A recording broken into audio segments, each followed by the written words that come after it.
The iron is melting, everyone, on Deep Dive Zone, a Sonic review series for fans of all shapes and sizes. I'm your host, Devin, joined as always by my co-hosts, Lauren and Bruce. And today, we are continuing forward with Archie's Sonic the Hedgehog, reaching the end-ish, or maybe entirely, of the Iron Dominion storyline. Sort of. Feels like an ending to me. When you said It's ending, sort of, definitely an ending. I was like, what? It's an ending. It feels like we're going to get more of it later, I think. Well, I feel less like this comic will drop plot points than it used to. So I guess I see what you're saying there, but it definitely brings it to a close. It feels satisfying, and it's a close of it currently. Yeah. But we got to take things one step at a time. So we're starting here with the end of the Journey to the East mini arc, or I guess it is a story arc of Sonic Universe. It's Sonic Universe number 16. And, I kind of thought of this as being SBO's issue, but as far as I know, he's not even on the cover. Maybe these indistinct chameleon lads, one of them could be him, but they all look identical. Oh. Huh. I think they would be more prominent if they were meant to be. No, I don't think SBO's on the cover. Yeah, I don't think he is. Yeah. Oh, well. The story is A World Under Constant Vigil, Flynn and Yardley. SBO the Chameleon makes his entrance on the scene of the Dragon Kingdom. Are the Shinobi clan friend or foe? And, SBO showed up last time, and we were like, oh, it's SBO, but also we know that he attacked Knuckles, so what's going on? That is the exact thing we said last week. Oh, yeah, I remember that. Said those words verbatim. Anyway, Khan is angry because he's like, oh, this guy is a traitor. And Sonic's like, nah, it's fine. He's fine. And so everything's fine because Sonic says so. Basically. Yeah, Sonic really is like not even skeptical about this.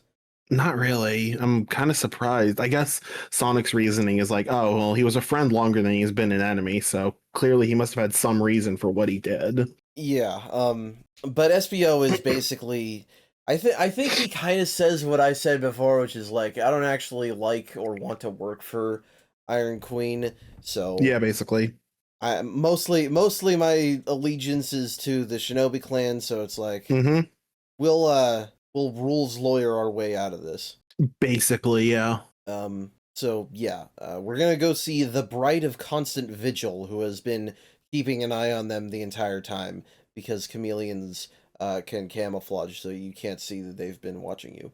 Well, they're ninjas and chameleons, so that's double the stealth. True. Yeah. But Sally's like, no, I want more reason to trust you after that minor betrayal of us. And he's like, all right, I'll give you the secrets that I've gotten from spying on you this entire time. So, I'm a little confused at how that's supposed to show they're trustworthy. Yeah, I didn't get that. My best guess is that if they're willing to give up their coveted secrets, it shows like it's like a show of good faith, basically. That doesn't really make sense. I guess so. I guess it makes sense. The thing is that it's all like silly stuff. Yeah. Which is good for a joke, but it's not like I don't know. I agree it's kind of weird. But yeah, he talks about Sonic's superhero getup from that one comic. And Tails that's what that was. I couldn't remember what that was. Yeah, when he snuck out because he was under Elias. Oh, right. It was Batman Sonic. Yeah, and it was where that one funny panel of him and all those other guys chained up, and they say, down with the furries. Yeah, okay, now I remember. They talk about Tails' cheesy comics, which I barely even remembered. I'm surprised I barely remembered those. I think those were like, they would show them at the start of his mini-series, because it was like his depiction of what was going on or something like that. Basically. Sally's is weird because they talk about her having an embarrassingly placed birthmark, which she already runs around butt-ass naked. What is that meant to mean? What are you talking about? It's a joke. You're not supposed to overanalyze it. Basically. Was this mentioned before? I feel like it might have been, although maybe not. Not as far as I know. Okay. No, because they don't give an editor's note on it. Oh, right, that's true. The editors usually get that. Yeah. He also says that Elias told him, which... That's an invasion of privacy. Well, how would Elias know is my thing, because they didn't see each other for most of their lives because Sally didn't even remember she had a brother. Maybe Elias has the same birthmark. It's the royal birthmark, so I think that's the idea. Yeah, I think so. All right. And then Khan's thing is odd. It's more a tip than a secret. He says there are other Khans, not other family members, not other people with his name, but others like him. So I guess what? Other fully functioning cyborgs, maybe? It's not really clear. Yeah. They're obviously planting a seed that they're going to pick up on later. That's what I assume. Yeah. My completely wild guess is that there are other candidates for the prophecy, and like there's some question that they are the Monkey Khan, basically. Okay, that could be it. That's interesting. And we don't really get to know because Sonic cuts them off saying, "Hey, let's get a move on."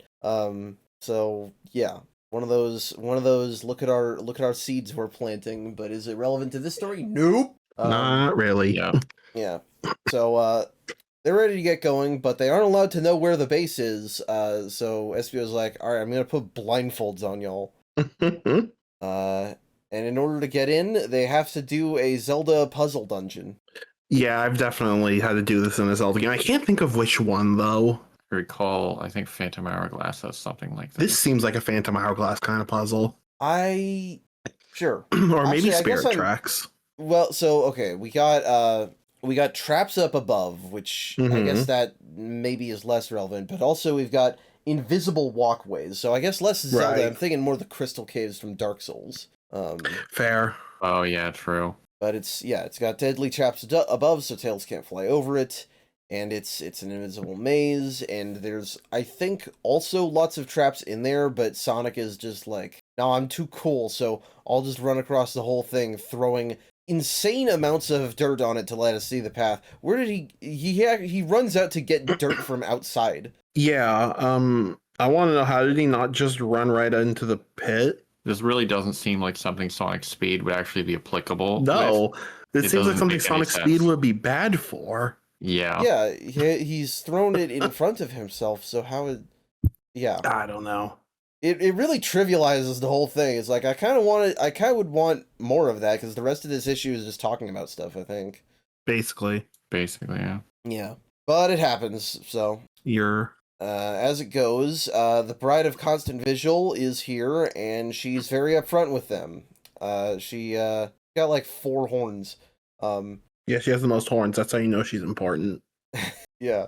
But she's like, okay, she's upfront with them. So she hates the Iron Queen. She hates that she's controlling the clans, and is perfectly happy to leave. Yeah, this whole mission of trying to get the clans to separate from the Iron Dominion, I'm gonna be honest, it was way easier than I expected it to be. Yeah, the Yagyu was the most challenging one, I think. And that wasn't even that hard. No, not particularly. I think the idea is that when the Iron Queen kind of just left, like they didn't really make an effort to try to keep everyone in line. So the fact that they're just ignoring their home turf is the problem. That makes sense. Yeah. It's you have it's kind of like how one of the reasons that Rome fell is because the Empire became too big to effectively control. Yeah. Yeah, that's true. That is a realistic thing. Yeah. Unfortunately, despite how easy it looks like it's going to be, Khan is once again making problems. He's angry at them that they bothered siding with the Queen at all if it's so easy to leave. You know, and in fairness, there were a lot of people hurt during the takeover, but he's very vindictive about all this, and Constant Visual's like, it's not that easy. You know, we tried fighting out in the open for keeping honorable watch over the kingdom, and there's almost none of us because of it. We're all almost dead. Right. So the whole espionage cloak and dagger routine is because they literally can't stand to lose any more people. Right. Yeah. Yeah, makes sense. Yeah, it makes sense. That's fair enough. Yeah. I do like that she acknowledges that, you know, the loss of the Dragon Kingdom Freedom Fighters was tragic, and SBO, it's like, oh, well, SBO's been, you know, an active fighter doing good work for years now.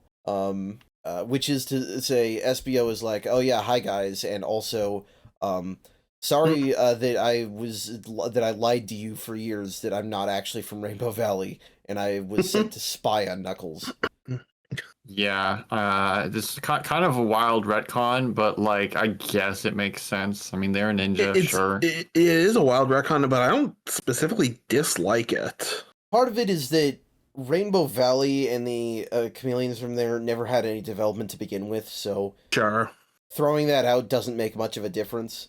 Yeah. Well, no, the idea that apparently the reason they showed up is that they were a spy is the thing. That's the thing that is really kind of surprising to me. Sure. Yeah, I suppose so. And I think that it makes some amount of sense just because Angel Island was definitely a hot button place for that period of time.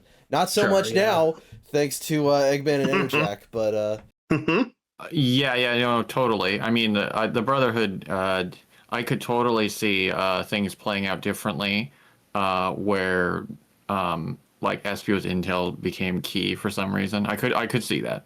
Yeah. Sure. But hey, we get some sick Valdez lore because he was his mentor. Remember Valdez? I do remember Valdez. I do, but like it's very funny that they're bringing up Valdez now. Yeah, I respect these comics' willingness to kill off characters and then still bring them back anyway. Acknowledge their existence still. I can appreciate that, yeah. Right, yeah. Not resurrect them, but just like make them relevant still, yeah. Yeah, acknowledge that, oh, these characters existed and they did something. Anyway, so yeah, SBO's meant to spy on Knuckles, but he got too close and kind of became friends with them all by accident. But Constant Vigil doesn't really blame him for this. She says he's done more good than harm. And she's basically permitting him to go back to them and be a hero. And SBO gets giddy as a schoolgirl hearing that. He's so happy that he gets to work with. He's allowed to have friends again. Yeah. You know, he gets a couple letters into referring to her as mother before he regains his composure. She's his mom. Oh, it was literally mom said it's okay to be friends with you. Yes. I didn't notice that he almost said mother. That's the second time we've had an almost slip with one of these brides. Yeah, that's how they do hidden details, I guess. I can appreciate that. Yeah. But anyway, that basically means that all 4 clans are freed from Iron Dominion now, and Khan steps up and is like, "All right, now my ring is a crown ring." He just changes the shape to say that like I've done my job now. Right. Yeah, basically. I find it really funny that after that whole exchange, then the bride is like, "Oh, also get the mystical fan of Fenjing for them as well." Like as an aside, as an aside. Oh yeah, let's get the thing they need to deal with the Iron King. It's just so weird because it's so wild, I thought that they actually weren't going to care about that and weren't going to do it because they mentioned it at first and they mentioned it another time and then they kind of didn't talk about it anymore. Well, so they kept mentioning it and then saying, "Oh yeah, like it was either lost or the Iron King had it." So I figured, okay, they're gonna have to find some other way to beat him. That was what I thought. I really thought that's what they were building towards because they weren't talking about it at all. I would have thought, and they're like, "Oh, let's go to the Dragon Kingdom and also get the fan at the same time." But they didn't even ask for it here, and it almost seems like if Khan didn't have his outburst, they wouldn't have even remembered to get it. Yeah, it's it's odd, but yeah, I don't know. Constant Vigil promises the heroes a safe escort away from the kingdom, and Sonic is like, "What? You barely have any people here." And she's like, "Oh, don't we?" And yeah, all those guys were in there all along. And hi, Liza, you still exist, so you're not dead. I couldn't remember. Yep. You can never prove the absence of ninjas, only their direct presence.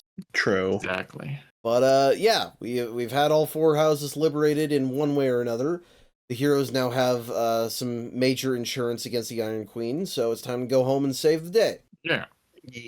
And I think for Sonic Universe, it's a pretty good arc. Yeah, that's that definitely.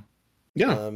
It ended up being lower stakes than we expected. It's not like it ended in definitely. kind of big battle. I don't mind that. No, we don't need a big battle. We had action climaxes for Shadow and the Future and Knuckles. They all had big action climaxes. I think the smaller, more diplomatic climax isn't a bad thing. Yeah, and I mean, it's part of a larger story anyway. Exactly. So, yeah, let's move along to Sonic number 210. Amy, your mouth is fucking gigantic. I've noticed Yardley likes to draw these big mouths. Yeah, I mean, he likes doing his big expressions, but just, geez. Yeah. Yeah, a little weird looking. Also, hi, Jeffrey. Haven't seen you in a while. Yeah, last time was the I casino, right? wouldn't like to see you now either. I mean, fair. Anyway, story time. Home Invasion, Part 1, Breaking and Entering, Flynn and Butler. With most of the freedom fighters gone or incapacitated, saving New Mobotropolis is left up to Amy, Antoine, and the returning Jeffrey St. John. So, Sonic, Tails, Sally, and Khan are all gone, leaving Amy and Antoine to pick up the slack. They're just, I guess, fighting Legionnaires and Yagyu full-time? Yeah, I mean, they make it clear that, like, Sally, Khan, Sonic, and Tails have been gone for, I mean, a decent amount of time. I mean, we've seen multiple days pass in the Sonic universe, so we've just been fighting day in, day out. I don't know. No, not that's not true unless you forgot that we get to see how that's not true. Pretty soon, they've had a hiding spot. Yeah. Okay. And yes, I completely did forget because I took notes on this months ago. I've been busy with other stuff. I'm sorry. Anyway, they get surrounded, but yeah, Jeffrey St. John saves them. Hello, Stinky. I have a question about Jeffrey. What is his nationality or his accent supposed to be? I assume that he's British because he's meant to be James Bond. I know, but he seems more Aussie now. He does seem more Australian, yes. Okay, good. I'm not going crazy. Yeah. Anyway, at least not from that. Find it. Okay, I was about to say I find it funny that Jeffrey can break into the city, so even with the Iron Queen, security is terrible. But I realize actually Nicole is throwing on purpose. No, Nicole is helping out people that might be able to help. Yep, he's in his tactical gear. He's got his arm-mounted crossbow. I think that he should give that crossbow to Amy. I think we should get a Sonic the Comic reference up in here. Anyway, that's a great idea. That is a great idea. He helps him out, and yeah, they've got a secret bunker in a tree stump. Classic reference. Yeah, nostalgia. Yep. And Bunny's down here, but I guess she's mostly been helping on the sidelines because she can't go out. I'm assuming, control. Yeah, I'm assuming she's acting as support right now because she unfortunately can't realistically help. Yeah. But yes, Iron Nicole shows up, and Jeffrey's like, "Oh God, I'm gonna shoot you!" And then, you idiot, she's not physical. She's a hologram, bro. Goes through and nearly kills one of his friends. But no, I'm kidding. But classic Jeffrey. Classic Jeffrey. Anyway, they talk about it because she's not actually being controlled. How does that work? I don't know how exactly that works. Like, should the queen be able to see what she's doing because she has a crystal ball and she can monitor Nicole? Can't she? I don't know. Nicole's been able to update her own code to protect her from the queen's magic. I know that, but like, so that I would assume that means the queen can't observe her, and the queen's egotistical enough that she just assumes her control hasn't broken yet. Nicole could also just be sending false information. That's also pretty cool. I'm thinking fake camera feeds. That would make sense. Yeah, that would also make sense. AI generate some camera feeds. Oh my gosh, yes. All right. Anyway, criminals to the regime are being made a public example of. Jesus Christ. Not execution, but legionization, forcible cyborg conversion. That is gnarly. Yeah, it is an evolution of what we've seen a little bit with the Echidna and Platypus legions, but it is also an evolution of roboticization in a way. Mm-hmm. Yeah, it's a loophole against the BEM's no roboticizing rule. I hadn't thought about that, yeah. I can't convert organic matter into machine, But I can implant them instead. I can just cut it off and graft something on. I cut it off. Oh, I cut it off. You need that arm. I guess I'll give you a cybernetic limb. Yeah, it's pretty nasty. So, Amy, Jeffrey, and Antoine then are going to head to the Coliseum to try and save people. Meanwhile, Snively goes to visit Eggman, and oh shit. I love this drawing. I've seen so this good. drawing so many times before reading this issue. I can so hear the Jim Cummings in this. Yep. Hello, Snively. I figured it all out.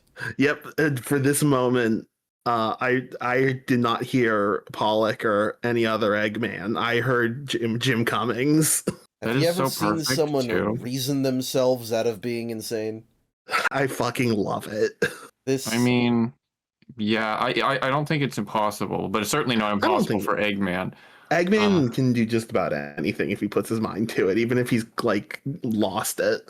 We've been up and down with the insanity plotline for Eggman, but his confidence and their drawings of him in this sequence, he's so menacing. It's great. Oh yeah. Well, because he doesn't even have the glasses on, so you just get the black and red eyes. Yeah. Yeah, I didn't expect them to stick with that for a while. I thought that was only going to be a brief thing, but no, yeah, they're actually making use of that. I love that they have. It is such a cool detail. Yeah. In fact, I think that I think for the entirety of the original continuity, he keeps these eyes, but. Good. Like, okay, he goes back to the glasses, right? But well, yeah, yeah. In the games, he just has regular eyes. He has blue eyes. Sure, yeah. Which you don't really see other than like 06, but sure, you see them occasionally in 06 because the camera.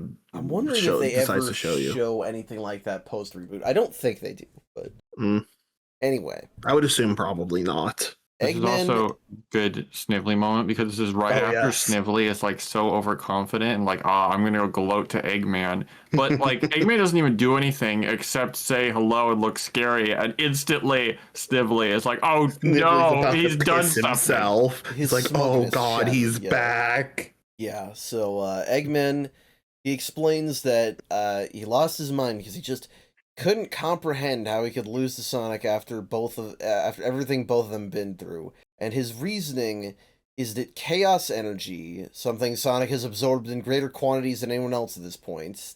Citation needed. What about Knuckles? But I don't know. Knuckles might be the only other person that that would rival Sonic's amount. Yeah, but chaos energy, he theorizes, is literally chaos the concept itself. Sonic has become an embodiment of random chance and unpredictability that cannot be meaningfully countered. It's a universal constant. Fucking okay. I take this with a grain of salt. Oh, absolutely. Ultimately, Eggman is still crazy on one level or another. Oh, yeah. But it's an interesting, like, oh, maybe this is true. Sort of. This is his rationalizing. He found a coping mechanism. The ironic thing is, as we heard from Sonic, he's kind of right. The stability of the multiverse depends on the Prime Zone having a Sonic fighting a Robotnik. That is fair. Yeah, but that's stupid, and I ignore it. Yeah, fair enough. Also, but it's interesting because here it always becomes a meta commentary on the status quo in this instance. It's a spot of hope for the villain. The heroes want to win, Eggman wants to cause misery, but of course he'd have to take refuge in the idea that Sonic is unbeatable. It's the only way that his actions can't be wrong in his own eyes. Well, and if he can account for that in his planning, treat it like an algorithm. You can just plug that into your algorithm. Exactly. Which we'll see him bring this up at some points later on. Interesting. I'm sure. Snively, of course, laughs in his face at all this. He's like, "So what, asshole? You're locked in prison. I have a beautiful, evil girlfriend. We control the entire city. I'm not letting you out." He's very happy with the upper hand, but this is the last time he has it because Eggman, he laughs right back. He knows exactly what's going to happen, and he knows that Regina Ferrum is not concerned with your problems. Yeah, she's manipulating Snively. Of course she is. I like that the Eggman brings it one further too, and is like, oh, also, you don't really love her either. I know you. You're selfish and only you're not capable of love. Yeah, and I'm just like, oh my gosh, got him. Yeah. And the interesting thing is that Eggman doesn't necessarily have to be right. This just breaks Snively's composure anyway. Exactly. Because I don't know that she... you say manipulating, and she certainly doesn't have him as her top priority. So I think she can both be manipulating him and also still genuinely care about him. That's my thing, is that I don't want to spoil anything that happens later. I don't think that their feelings for each other are a lie, but I do think that they both have too much of their own agendas and will get in each other's way. No, that's what I'm thinking. I think the feelings are genuine, but they are so, what's the right word? They're so both manipulative. Yeah, they're both too selfish. So here's the thing. Both of them have tragic pasts, and I don't Also think true. either of them even understand how to have a proper relationship. Yes. Yeah. So I think they're just pointing out like that never would have worked in its Fair current enough. state. That's fair, yeah. I don't know that Eggman is the one recognizing that, but I think that the way that he talks has enough truth in it that it works. Yeah, I think so. And he unfortunately also knows that Sonic is hard to beat. So Snively, you're gonna lose, you're gonna be rejected, and you're gonna come running right back to Uncle Julian. You're gonna come crawling right back to Uncle Julian. And Snively, he goes stomping out in tears, sad little man that he is, as Eggman cackles madly. Awesome. Fucking incredible. So, at the Coliseum, they are getting ready for the public forcible surgery, I guess. King says this is a big waste of time, but Queenie specifies not just for fun, it's a trap for the heroes. Yeah, I appreciate that they recognize something is going on, because I was like, oh wait, really? Nicole just made a hideout for them? Like, that's very convenient, because my first thought was there's absolutely no way that they can stay in the city long term. Absolutely. Unless they're being assisted, and I think the Queen realized that exact same thing, and I'm glad they did. Yeah, no, I mean, if they've been actively fighting against the Queen all this time while Sonic and crew have been gone, yeah, it would only take a matter of time to realize, okay, well, that means they're probably being assisted and are staying within the city. Yeah, they have some kind of secret ally. We just don't know exactly. What it is. Hey, I like that they're containing the prisoners with badnik capsules from the games. That's pretty good. Yes, I like that. A great touch. Yeah. So, they open one, and up first is Rotor. Completely forgot about him, if I'm honest. Yeah, same. Ever since he joined kind the of felt like the writers did. Like he really got out of the action. But I like that he's not going quietly. He takes a swing at Snively and is yes. I like that he actually got to have a little action moment. You used to work with us, asshole. Look how pathetic you are on the ground here. Oof. But yeah, he still has that injury from Knothole's destruction, so his back gives out. Yeah. I cannot get enough of these cool hero moments. Even like in the middle of a losing fight. I love that. They can't actually do anything in the end, but like show some amount of resistance. Yeah, exactly. And even though it's not exactly a depressive feat, I do like that Snively is like shook there for a second, like, oh shoot, I've screwed up. Yeah. So they're gonna take him for legionization, but of course we're not gonna have Rotor made a shambles. So this is now when the heroes spring into action. And I like that Jeffrey says, I always did want to go out and blaze of glory, because I think he has some knowledge that this is probably a trap. I mean, this is pretty obviously a trap. I think if the heroes didn't know it was a trap, I'd be impressed. Yeah. Well, Amy destroys the operating table. Antoine frees some prisoners. Jeffrey knocks heads. But the Iron King, he never turns down an opportunity for a fight. He backhands Jeffrey. Backhands Jeffrey, and he is so like discombobulated. He doesn't fight for the rest of the issue. He doesn't. That's right. Wow, I didn't notice that. That's true. I like subconsciously noticed it, I think. That's fine. We leave the fighting to the characters we like. True. I love Amy being the one who has to deal with the Iron King. Yeah, they're just their match. That's just established. You I love problem. That. Just throw Amy at them. I fucking love it. Let Amy in her freakish strength. So, yeah, they really are. She blocks his mace. She gets a mallet on his head. Yeah, it's good. Antoine is unfortunately struggling with too many Legion and Yagyu. But Jeffrey doesn't get a chance to help him before nanite hands burst from the ground to grab the escaping prisoners. I thought Queenie needed Nicole to manipulate the nanites, but she can do it all on her own. So that's probably another reason that she wouldn't notice that Nicole is not fully under control. Yeah, she can do anything. She doesn't need Nicole to do all of this. She just was using Nicole out of convenience. Yeah. Mm-hmm. How can the heroes possibly win against this, the story seems to ask. And it answers with the return of Sonic, Tails, Sally, and Khan, which I kind of wish we had gotten at least one more issue of this before they were back. No, yeah, I totally agree. Yeah, I get that. This was kind of, yeah, I agree. This issue came out at the exact same time as part 2 of Journey to the East. So, like, I feel like you should have finished that arc and had, this happening in parallel before you join back up. Yeah, that doesn't make any sense. Yeah, it means that, 2 issues later, Journey to the East is done, and so is the actual Iron Kingdom story. It's weird. Yeah, so they did it, they released out of chronological order. Yeah, I mean, I guess. Yeah. Interesting. Yeah. Anyway, thankfully here in the year of our Lord 2026, that is not actually a problem for reading chronologically. Right. So, Sonic number 211. I like the character dynamics being highlighted by the cover here. Mm-hmm. Because Sally's up against Lee and Da, Amy's up against the Iron King, and Sonic and Khan are both up against Queenie, with Snively just kind of hanging off to her left. Yeah. Yeah. So, well, what the fuck is Snively gonna do? He's not like he can fight. I'm trying to think, how many times have we actually seen Snively involved in a fight? And it's like, he had a mech along with the egg beater for the destruction of Knothole. Mm-hmm. And that's it. That's all I remember. Yeah. Look, when your hair gets stolen, that also makes him go crazy. Oh, remember? right, the egg lobster. You're right. Yeah, the lobster, yeah. Anyway, Home Invasion Part 2 Security Measures, Flynn and Butler. Sonic, Tails, Sally, and Khan return to Mobotropolis, and the final battle against the Iron Queen and her entourage begins. So yeah, we've broken through the dome. It definitely looks like we broke through the dome, but Nicole... Oh, yeah. Probably should have just let them in because, Queenie is ready for them.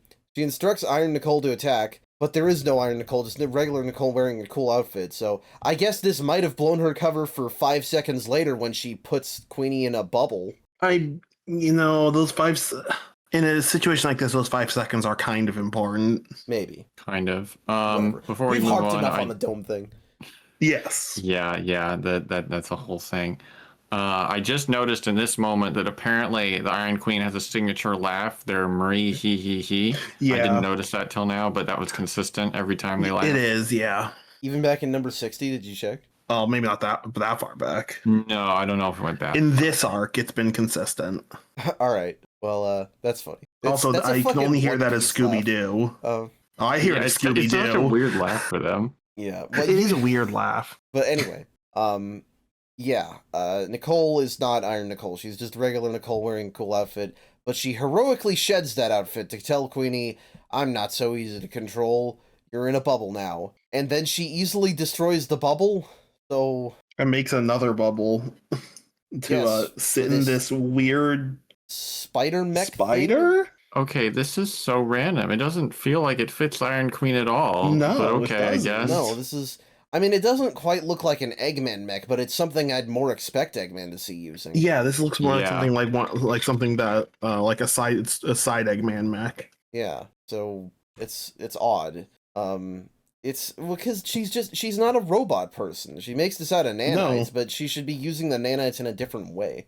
Yeah, no, she controls a technology, but she doesn't. She's not like a mech suit user, like Eggman. She's a witch, basically. She should she should be doing something more like Maleficent, almost. Well, if anything, summoning the hands is a lot more up her alley. Yeah. Yeah, the extra weird thing about this is it's literally just on this page, and it's like the artist realized, wait a minute, that's bizarre, and they actually correct it. They fight the way you'd expect in the rest of the fight. Yeah, it's only on this page, huh? Yeah, I even have in my notes, Nicole says she won't be controlling those nanites any longer, and the next time we see the Queen, the Spider Mech is gone, so... And then an ellipses, so it's like, what was that? Yeah, that was... Yeah. Anyway, Amy clashes with the King, who is getting increasingly frustrated that this girl keeps blocking his attacks. So Sonic's like, hey, I'll tag out. He knocks him down. Mm-hmm. And I like that Amy is hugging him on top of the Fallen King. Snively is trying to crawl away from the chaos of the fight, but Sally is here to talk shit about him for saying, "Let me take care of my uncle," only to reestablish the same empire again, and not even take care of the man anyway, because he escaped. Yeah. Snively kind of tries to hit back here, but I think they realize, oh shoot, if this goes bad, like it's going bad right now, right? Like it is actively currently. Maybe they won't be so nice to me. I can't rely on the hero's generosity at this point. Yeah. Mm-hmm. And on that note, he invokes, "Oh, hey, well, we've got 3 other ninja clans that'll fight you. But oops, we just got done turning those against you." Khan announces to the Yagyu that they're not part of any clan anymore, and the boss here takes him seriously? Because he says that it's on his word, and they've Words of established honor very really do clearly. count. And the They Yagyu do, yeah. just kind of leave. They just run home. Yep. That's I like hilarious. Lian Da initially is like, do you really think they'll take your word on it? And then the Yagyu leader's like, all right, boys, wrap it up. Pack it up. We're out of here. Pack it up. We're fucking out, boys. I mean, they several times have touched on how word of honor is actually meaningful in the Dragon Kingdom, but also I think these guys are like totally done too. So they're like, yeah sure, let's go. They've been the fodder more so than the Legionnaires have. So I think they didn't want to be here in the first place anymore. Yeah, and I love that Lian does like, "Don't do that. We're gonna lose without you." And the boss dude is like, "Damn, sucks how unfortunate." Yeah. Fucking sucks to suck. And this, I honestly do like Lian Da as a character at this point, because she sucks so much. Because she realizes Iron Queen's busy with Nicole. Iron King is facing 4 different furries at once. Now is my time to shine. Christ. I can finally use that control ship. Problem is, they were a little impatient, but okay. She is. That's the thing. That's why I'm saying she sucks. She sucks is a so terrible much. tactician. True, yeah, you're right. She really fucking is. She's like, now is my time to shine. I can use the chip. Now I am the Eggman. Also, she shouts that in the middle of this ongoing battle. Legion gathers around her and she's like, "I finally won." And Queenie's like, "What? No, you're stupid. What are you talking about?" And she's like, "No, I have the chip that Dimitri modified to resist your control and command the Legion." And the thing is, those chips were made to resist Eggman's signals. Right. Technomancy does not respond to computer chips. Regina Ferrum can just command the bomb inside her to go off directly. So she does that. Yeah, this is like, big stupid moment, but very big stupid moment. You know, the way you explained that like Lian Da sucks, I was like, yeah, okay, you're right. This does actually track kind of. No, this tracks with Lian Da because she's just so fucking useless. Hoist by her own petard, Lian Da fucking explodes. I love that the Legionnaires panic again, and they all decide to fucking group up on Snively. Yeah. Well, part of it is they were just mind controlled for a second. They're like, "What the hell just happened?" And then they realize, "Oh shit, Lian Da is in pieces." It was literally for 5 seconds, so from their perspective, like they can't even be quite sure that anything happened. Yeah, as far as they know, it was just a momentary lapse in memory. Yeah. This is also very funny because we saw Lian Da die recently, so like they just died again. It's true. Yeah, this isn't even her first time exploding. Yeah. God. And we'll see later tonight, she's still not dead. Yeah. Which that part I'm fine with, but... No, I don't mind that. I just think it's funny that apparently she can't die. Yeah. So, it is funny that they're like, "Snively, give us commands. We don't know what to do." And Snively, as predicted, goes running like a coward.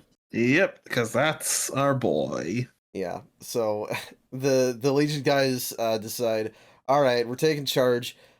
Pick up the pieces of our Grandmaster and let's go home. Yeah. Yep. So yeah. The heroes are meanwhile still dealing with the king. He is too invincible without that damn Basho-sen. But as it happens, like we said, Espio's here and he brought it with him. They establish also He just kind of stood around invisible as this battle has been going on. Yeah, I mean, you couldn't, throw some punch. I guess his theory is like, okay, well, there's no point in throwing punches if I'll reveal myself when I'm needed. Basically, yeah, because he can see that like there's been no point. This fight's not going anywhere. What's one more person throwing themselves into the meat grinder? Yeah. But yeah, he did indeed bring the fan, which I feel like the quest for that fan should have been part of the Sonic Universe arc somewhere in there. Yeah, that's the thing. The ninjas just had it. I could have been like a cool thing to like have to break into the vault or whatever. Yeah, I mean, because the king even said, "Oh, that's been my," or either I think Khan initially said it, and then the king says, I think in a bit that it's in his armory. So that could have been a cool little like mission to break into the armory. Yeah, I mean, we're not quite done here, but if there's any kind of debate today, it's going to be over whether the heroes win too easily. And I think you can make a lot of plausible deniability for a lot of these different things being reasonably built up. But the fan is one thing where it's very convenient. Very much so. Yeah. Anywho, Ken takes hold of the fan and he uses it, and the wind from the fan sends the king flying Team Rocket style through the dome and into who knows where. Sonic says the West Coast, so he went to Los Angeles. Yeah, of course. Anyway, yeah, so that's it. That's it for the king for now. Yep. Snively, meanwhile, does exactly as he was told. He lets Eggman out of prison and does not hesitate for a second when Eggman asks, "What about Regina?" Yeah, this is when I thought, oh, Eggman was right. We'll see it play out more later, but this is great. I love Snively and in such a panic, being like, come on, we have to go. There's no time to lose. He does not care. He is in this for pure self-preservation at this point. He's very aptly named. He is a sniveling little coward. Oh God, yes. And Lauren, you say Eggman was right. He was definitely right about Snively. I think that it's funny because Queenie didn't betray or discard Snively. Eggman just planted that idea in his head, and Snively assumed he was right. Yeah, no, I mean, she was busy doing other things. She didn't really have time to betray Snively. Yeah. Yeah, that's true. Although the Queen did directly threaten to like let Snively rot away in prison if they failed one more time. So that is true. Yeah, but she was under a lot of stress. It's fine. God forbid women do anything. Sorry, okay. I want to note here, like, we've had Eggman with the scary eyes, and I'm supportive of that. What did happen to his glasses? He had them when we saw him with Chuck, but he didn't put them back on. He uses the goggles while they escape. Yeah, I'm not sure. I forgot that they had their glasses in jail. Yeah, I thought he'd been in prison without the glasses. I thought so too. Yeah, but when Chuck calls him Eggman, he holds him back over his eyes, and that's how you know that he's That's right. Huh. They were hallucinated glasses. He looks cooler without them for these scenes. Yeah, no, I mean, that's why they did. It's not a big deal. Whatever. And honestly, the goggles, just seeing his red pupils through the goggles is also kind of sick. Yeah. Well, anyway, they make their escape. So, yeah. Meanwhile, Ferrum is not doing well. She looks like a scared child here as the heroes tell her she's beaten. And Sally says, hey, we're good guys. We won't hurt you if you surrender. But, no. No. We need to have some kind of final battle, so she wrests even more nanites from Nicole's control to build a giant dragon body. Oh, I said Maleficent before. I kind of forgot that she literally does turn into a dragon. Oh yeah, she does kind of go Maleficent here. Yeah, this is definitely much more their style. This is absolutely their style. This is really cool. Yeah, and yeah, it's a big final battle sequence, and there's a lot of good action panels, and Butler's style has evolved so much to look more modern, so it is pretty good. Oh yeah. No, Butler's style works very well in these modern issues. I'm glad to see him still with the comics.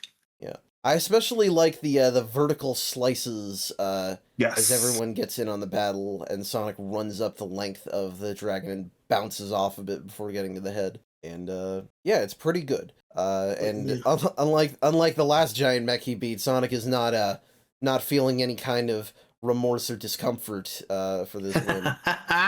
Yep. And, yeah. She even lets out an "I hate that hedgehog" as he blasts through the top of it. You have to see it. You know, I She has to. I haven't read ahead, but it'd be really funny if the Iron Queen went insane after this, just like Eggman. It's just something Sonic does to his enemies. Yep. That would be weird. She seems a lot more mentally stable than Eggman was in the first place. No, I mean, that would be stupid, but it would be That'd funny. be really stupid. Eggman has been pure evil since he was at least in his 30s. Regina is very much responding to a world that has treated her very poorly. Oh, absolutely, yeah. Anyway, but yeah, she's beaten. They knock her flat on her butt. No tears for her. No big blow up. Antoine just cuffs her. So, yeah, that makes sense. Yeah, we did it. Iron Dominion is over. The Eggman Empire is fully defeated, right? No, of course not. Of course not. That's why they had to have Eggman escape with Snively, so the Empire doesn't have to go anywhere. Yeah, well, you could. We have to maintain the status. We have to maintain the status quo. Last time the status quo was broken, nothing happened for like fucking 40 issues. Exactly. Can't have that. No. But as we see on our final page here, Snively does still think of her, and he's like, "Do we go back for Regina?" And Eggman's like, "No. No. You had your chance, boy." Yeah, no, I like that. Like Snively's conflicted here. Yeah, I kind of feel bad for them. At least Iron Queen wasn't abusive all the time. But also like, cool, Eggman and Snively are back. I'm excited. Heck yeah. And again, you can only blame Snively for that because again, he had absolutely. Yeah. Yep. And yeah, no, overall, actually, I think this is a good conclusion to the. No, I think it's a solid enough conclusion. It honestly doesn't feel cheap. No, I think it's helped by the fact that the villains had such a hold, and like we're very close to victory at one point. And I mean, you had to have a whole side arc in order to, resolve it anyway. So it's like it's not like the heroes. I think the only issue is just the fan being a bit of just a basic Deus Ex Machina, just kind of being like, oh, we can give it to you. That's my only issue. I honestly, this was really solid. Yeah, I think my other thing would be that just like I would like for it to have been a slightly longer conclusion, is what I would say. I think one more issue would have been nice, but I don't need it. Yeah. Arc on the whole, I think, is really good though. Oh, absolutely. This is the first, I think, this isn't our first full Ian Flynn arc, but like I think this is the first one that I think has really, really hit home. Yeah, definitely. I think they really made it their own, is what it is. Absolutely. Took something from a much older issue that was just it kind of felt like set dressing, just kind of like, oh, this exists, and made it a lot more interesting. Yeah, and they didn't have to wallow in anything other than our problems with Sally's character writing, but that's a bigger problem in this arc. But yeah, that's a consistent problem. Yeah, but we're not. Yeah, this arc was consistent good. Yeah. Yeah, I have to give them props. They really improved because they kind of fumbled a little bit with like, okay, who can we have as a main villain other than Eggman? How about Scourge? That really didn't work. So I have to give them credit. They improved. The Iron Dominion worked way better as a replacement. Yes, absolutely. Big problem for the heroes. Yeah, well, and it helps also. Regina especially is a villain that, like, at least personally, I didn't ever get tired of seeing. No. I appreciate Scourge as a character, but God, he's like. There's such a thing as too much Scourge, but they used Regina effectively and did not.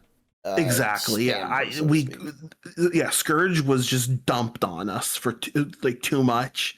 Yeah. So doing it better with Regina was kind of a breath of fresh air. Yep. So good one, but we're not even done for tonight. We got to take things one step at a time. So we've got 2 more issues, and one of them is not a numbered comic at all. It is the Free Comic Book Day special for 2010. So yeah, that sure is Sonic on the cover. Doesn't really give you much information. I mean, that makes sense for something for Free Comic Book Day. Yeah, and story-wise, it is set right here, but it's a little fluffy, but it eventually ends up being relevant. So it does end up being relevant, yeah. Hide and seek and destroy Flynn and Fry. Sonic investigates New Megapolis on the hunt for the recently departed Eggman and Snively, and runs into an older enemy than he could ever have imagined. So yeah, New Megapolis is kind of abandoned right now. Yeah, the only part that like still really stands is the Egg Dome. Yep. Which it's been that way for a while. Oh yeah, it's been like that for a while. Yeah, even when the Iron Dominion was there, they were kind of just squatting there, and it was still mostly destroyed. Basically, yeah, they were just using the Egg Dome. Yep. But Sonic rolls around, he reminisces about their old adventures and how Eggman's behavior had kind of changed, letting the city go to shit and focusing only on the Egg Dome. He's convinced that Eggman is in there somewhere, and it's like... Smart. Because of this, they really glossed over the Robotniks escaping. It's like, we didn't really see the heroes react to that, we're just kind of skipping past it. I guess they've had other things on their palette. I can't entirely blame the writers for I can't entirely blame Ian for just being like, hey, don't worry about it.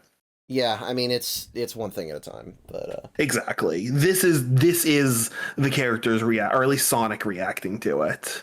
Yeah, and you got to keep things rolling. They can't, if they had wallowed in the villains escaping again, it's like that would just bring us back to where they were letting them go before. And it's like, ugh.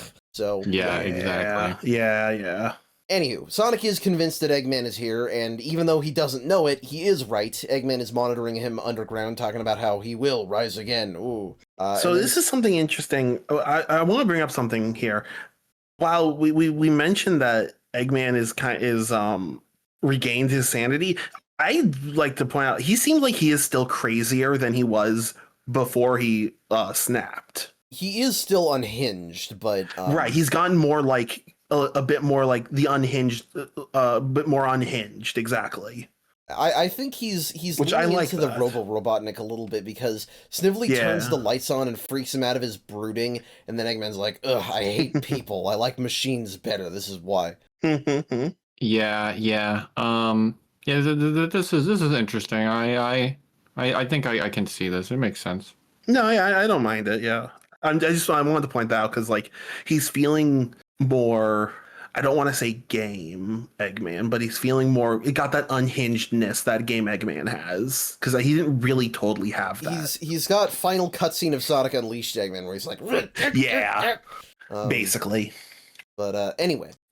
Sonic gives us more recap of stuff that happened, but then he gets interrupted by this, or rather, he doesn't get interrupted. He's recapping, but in parallel, we see this monstrous plant-like beast that's talking about how it's finally found Sonic.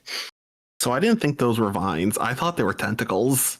I mean, they are, but well, I thought this was a very specific a very specific enemy. Okay. I thought this was going to be Croctobot. Oh, I see. I mean, he does have a sort of crocodilian mouth. Sort of. But I was so excited to see Croctobot again. No, I mean... that would have made sense, and the story actually acknowledges that later, sort of. It does, yeah. Sonic does bring up Croctobot. Yeah. Anyway, Sonic finishes his recap with the comics we just read, which is very much a, hey, Free Comic Book Day readers, this is stuff that's happening in the main book. Yep, exactly. But he runs into Little Shop of Horrors with Badnik heads stuck to it. Yeah. Well, we got a Swapbot here, a Motobug, and a Caterkiller. Yeah, there's a Combot in there too. There's a Combot. Yeah. It's almost the exact same shade of green. It kind of blended in for a sec. Yeah. But this is the Crudzu Hybrid Hydra. Yes, you heard that right. Crudzu from fucking issue 1. That is... Yep. Okay. This feels like Ian kind of flexing his knowledge, saying, you remember all this old shit? I remember it too. Yeah. It does. I don't hate that. Turning the Crudzu of all things into like this kind of slightly horrifying amalgam of robots. Like the way it's drawn here, it's like, wow, like they're trying to make it look scary. Even though it's also a little silly at the same time. It is kind of silly. I think it's an interesting contrast. I think what's funny is that it's James Fry doing the art on this issue, and when he draws the gaping, like, drooling maw of it, it reminds me of when we first got Eggman, and he was still drawing him like old Robotnik, so he had the gaping, drooling maw as well. Oh yeah. So, yeah. But the Crude Zoo, yeah, it was always this weird plant that would, attach itself to things, but because of the radiation from when Robotropolis got blown up, it has become this strange mutant beast with a mind of its own that assimilates Badnik pieces. This is a neat concept. Yeah. And I like that, it is talking through the Caterkiller and Motorbug heads, but the SWATbot and Combot heads still talk like they did. Right. I like that the Motobug and the Caterkiller seem to have somewhat different personalities also. Yeah. So, yeah. And an additional funny thing, Eggman doesn't know what the hell this thing is, because this Robotnik didn't make it, the old one did. Right, so Snively has to explain everything that happened. Yeah. It's a nice touch, as is him being freaked out by it. Yeah, so when Snively recognized it and talked about how this was like a different version, apparently still in testing stages, I was like, hang on a second. That's right. Yeah. There was an issue like a million issues ago where Snively randomly mentioned the Crude Zoo, like, I better go check on them. I think it was a contingency plan against Robotnik or something. I believe so. That was pre-Iron Dominion. I think it was before Eggman went crazy. When he was thinking about one-upping Eggman, and we had that scene where Metal Sonic grabbed him and all that. Yes. Yeah. Which, my God, I'm realizing that was the previous Free Comic Book Day special. Oh, interesting. So they almost have sort of a parallel storyline going with those specifically, but I mean, not really. But you know what I mean? Huh? Wait, no, it wasn't. It wasn't the one last time. No, was it? When Sonic got controlled, wasn't that one? Yeah, but that wasn't where the Crude Zoo was mentioned. No? Wait, was it not? I thought it was. Oh, I thought you were going to recognize for me. I didn't, and I wouldn't have to go back and check. Gosh darn it. Damn. It's not a big deal. We remember that it was mentioned somewhat recently, within the last few months. Anyway, Sonic continues fighting as the bot explains its backstory to it. And Eggman is loving the free information on a potential new weapon. And it can just keep incorporating more and more robot pieces into itself. It's sort of like a more contained version of a Grey Goo event. It's not quite nanites because it can only use robot parts, but something refined. It can have a similar effect. Yeah, basically. And yeah, they keep fighting. There's some good action panels here. I think the vines ever make it a little busy to look at, but I like that Sonic is kind of nostalgic for this. I like that. I like that Sonic also points out something that I think we've mentioned, that the Doctor's current batch of robots aren't, his current Badniks aren't all that interesting compared to classic Badniks. Yeah. He's like, oh, even Sonic says that. Oh, it's kind of nice to see these old guys again. He's like, oh, it's a crab meat claw. Yeah, that's funny. Sonic gets a little nostalgic about old enemies sometimes. And I think what's funny about that is that this was in the era of, like, we had like the Sonic 06 robots and the Sonic Unleashed robots, which are not all that. Yeah, like Egg Pawns and stuff, yeah. Well, and even Egg Pawns is like, I like Egg Pawns because they can at least be funny and expressive, but when they all look like the same, it's like, Yeah, no, that's what makes old Badniks so fun. They all look unique. Yeah, and this was right before Sonic Colors came out, I think, which is the first game to really use old Badniks in a modern light. So. Sure. Okay, so aside for a second, 2010, yeah. Aside for a second, I had to go and check. No, I was referring to the Battle Royale Super Special issue, the side story, map starring Antoine. The map had a location of the Crude Zoo that Snively was interesting. working on. Interesting. That's what I was talking about. I thought it was something that he brought up as a contingency against this Eggman. You're talking about the previous Eggman. But yeah, that was the Chadtwan issue, wasn't it? One of where the Antoine Chadtwan used issues. the ring. I don't remember if that's that one. I don't know. There's so many issues in this the one where they fucking comic. sliced Badniks in half with their sword. Okay, yeah, that's the one I'm thinking of. Oh, yeah. Okay. Yeah. So yeah, so actually, Ian Flynn was flexing even harder. This was an abandoned plot arc that they brought back. Yeah, I mean, fucking that's good shit, Ian. All right. Well, that's fucking cool. Anyway, yeah. So Sonic continues fighting. He manages to chop it into little pieces with its spin dash, but that doesn't solve the problem because it just becomes more Badniks again. Mm-hmm. Yep. So Sonic is he's really struggling. You know, they say, "Oh, we can't beat it." Maybe we don't get to see whether Sonic can actually beat it or not because Eggman isn't going to wait and see. He says, "I didn't make that thing. I didn't send it out. If anybody's going to beat Sonic, it should be me. This is my territory." I want dibs on the hedgehog, not the other Robotnik. Yeah, I love that. That is great. That is very, very Robotnik, being like, no. I'm going to kill the hedgehog, not a different Robotnik. Back Robotnik 1 as Adam, but we can still have Eggman compete against him. I fucking love that. That's so silly. Great.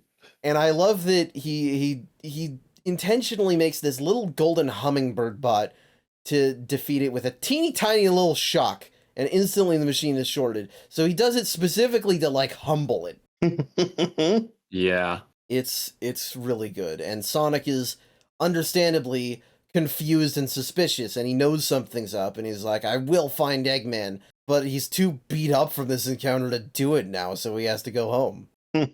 So, also, right before Sonic is maybe about to be defeated, this is when they mentioned Crocbot, saying Crocbot was scarier. And yeah, I think he's onto something. If Crocbot was part of this, it probably would have killed Sonic too fast for Eggman to save them. Yeah. So it's good. Eggman won the day, basically, even if Sonic is safe. Basically, yeah. But obviously, it was never gonna end there. So of course. No, it's fun. It was a fun comic. Yeah, no, it was perfectly fun. I can see how that would be a good, be like, yeah, here's a free comic to get you interested in these wacky hedgehog comics.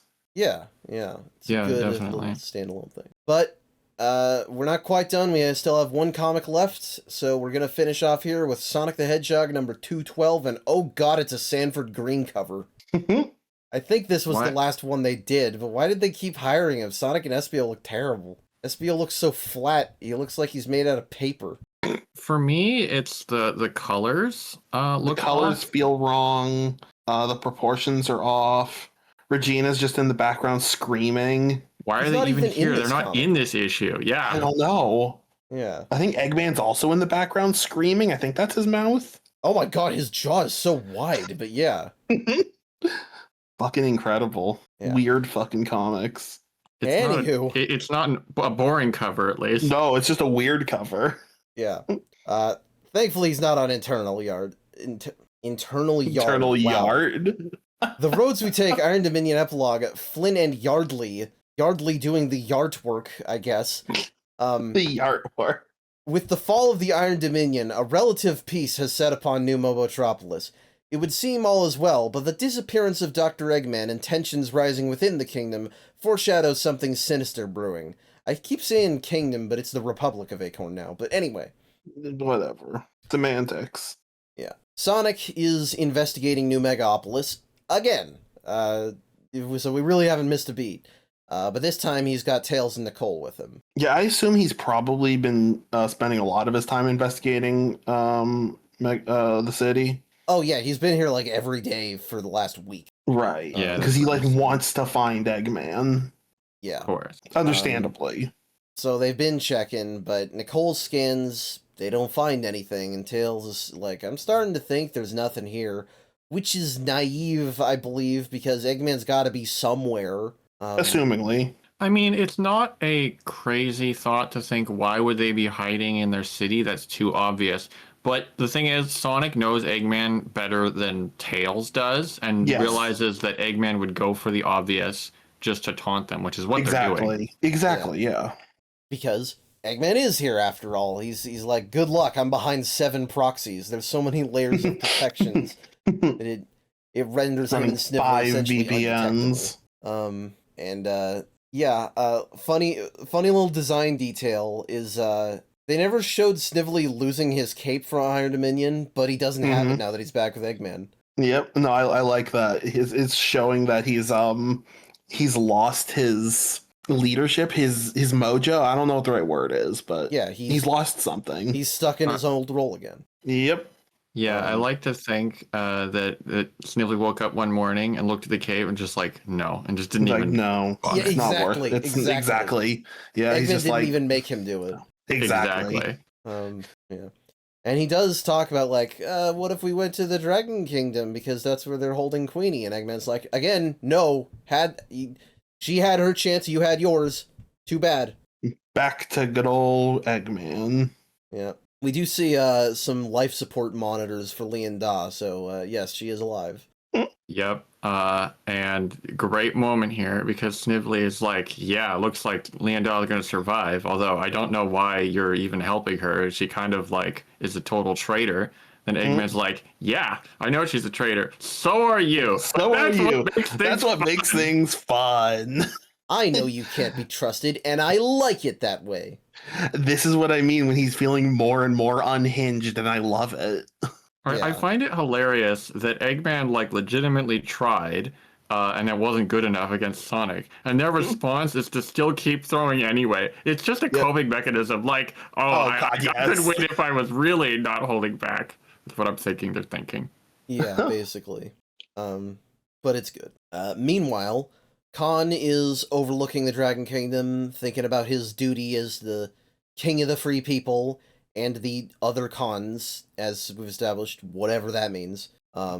Sally is here with him. She says, you know, I have confidence in you. You've grown a lot since we first met, which is definitely true. God, yes. And he's like, I'm actually surprised that, like, I was annoyed to see Khan when they first returned in Iron Dominion, but now I'm like, okay, you know, actually they're not terrible right now. Yeah, I didn't hate him under a new writer, and I wouldn't mind if he came back. Yeah. I wouldn't mind if we saw him again at some point. Yeah. We never liked him before, but he has established himself as he has flaws still, but he is definitely... Well, a character should have flaws. I mean, if he's perfect, it's just boring. He can stand as a hero unto himself. And he says, hey, you know, I could do way better having a queen of the free people. And then they smooch. But Sally doesn't go for that anyway.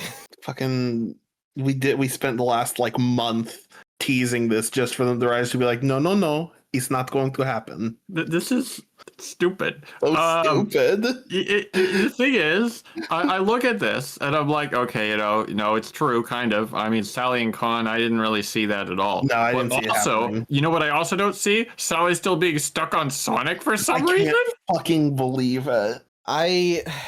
She has her own republic to run, and she can't actually stay here anyway.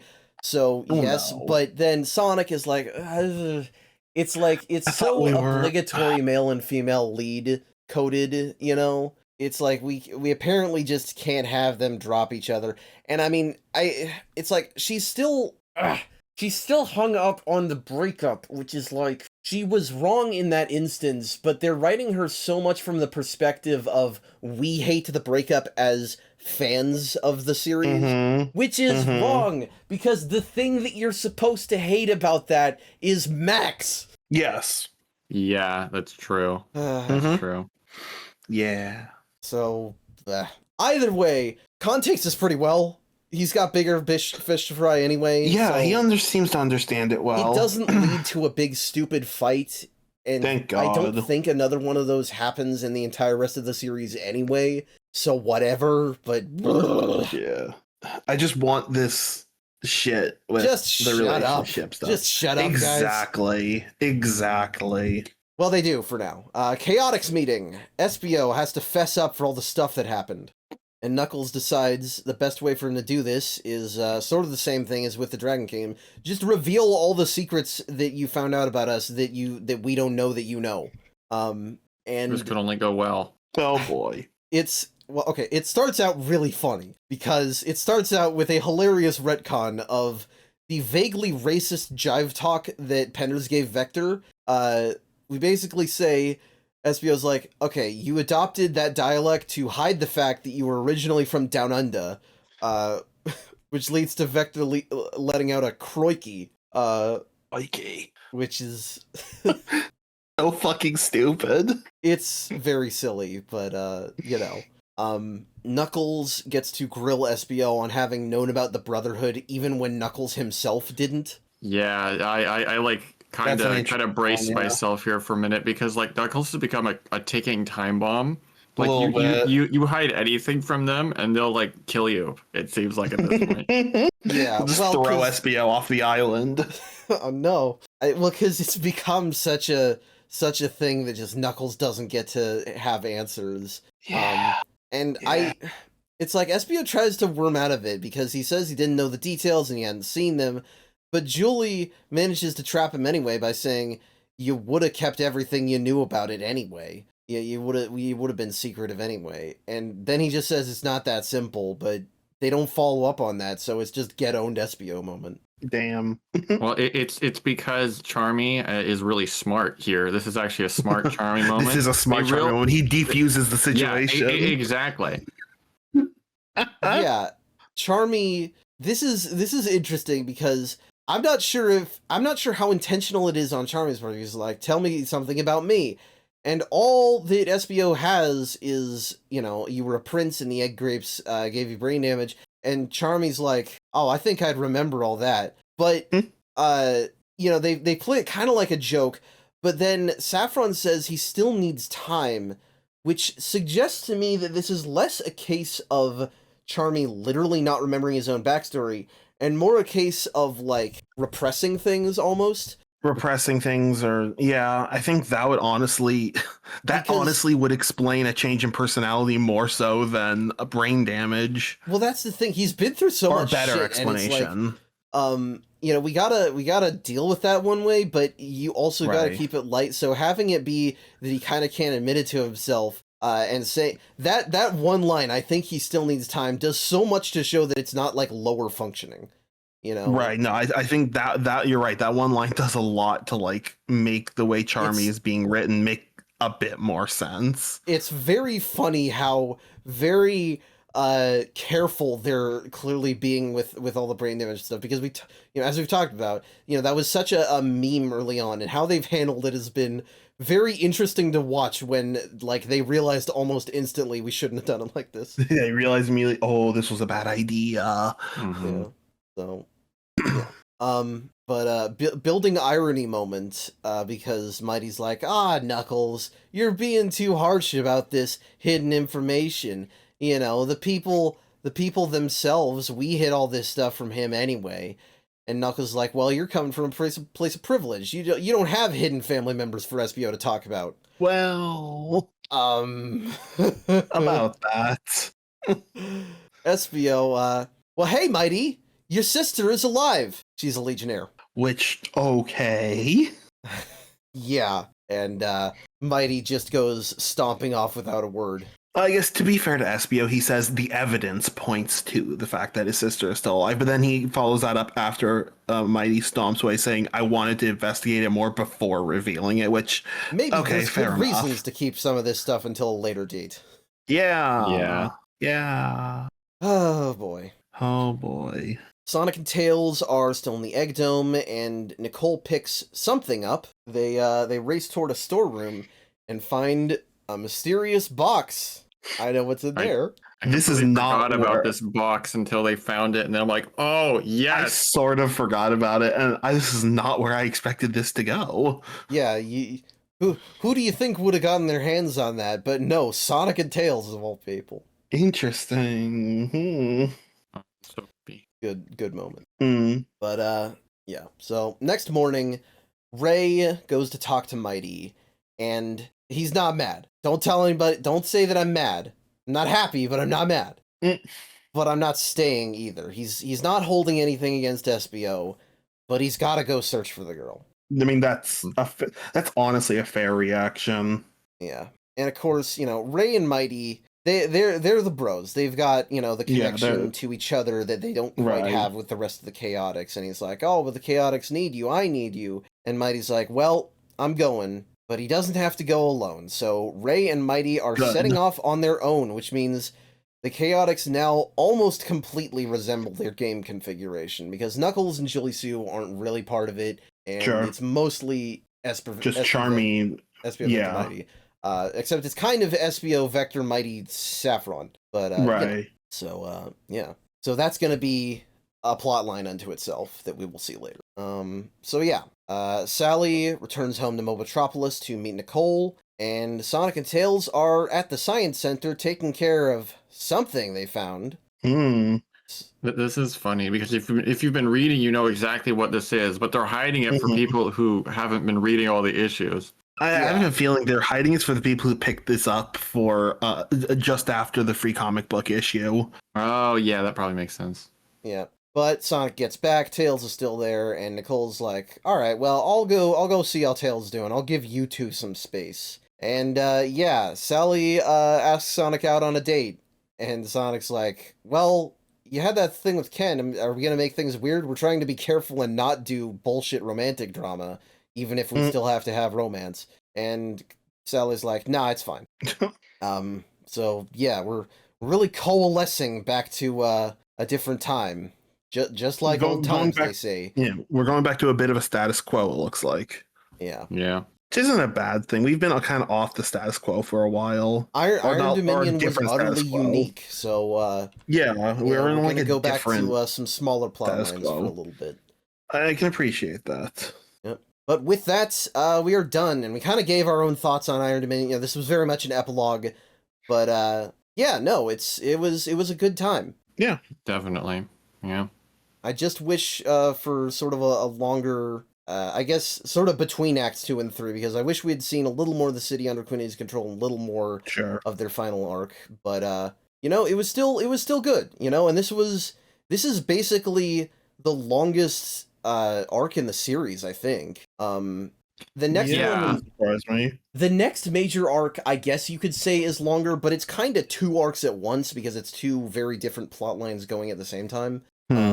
But it was good. It was consistently gorgeous to look at, and Yardley took some time off to work on Universe, but Butler and Fry, they picked up the slack, and almost everything was done colored by Matt Herms, so it had a really distinct aesthetic sensibility. So yeah, the next 6 issues are basically 3 two-parters, and the arc that takes about 5 the arc after that takes about 5 issues before it really begins. Which then gets derailed by a completely different arc, which leads into the final batch of pre-reviewed stories, which it's a whole bunch of stuff, but we got a bunch of stuff coming. Fascinating. Is the point. And it is going to be interesting to see your reactions to it all. But for right now, that is where we are done for tonight. It was a good time. So thank you guys for being here with me. Thank you to all our viewers for watching.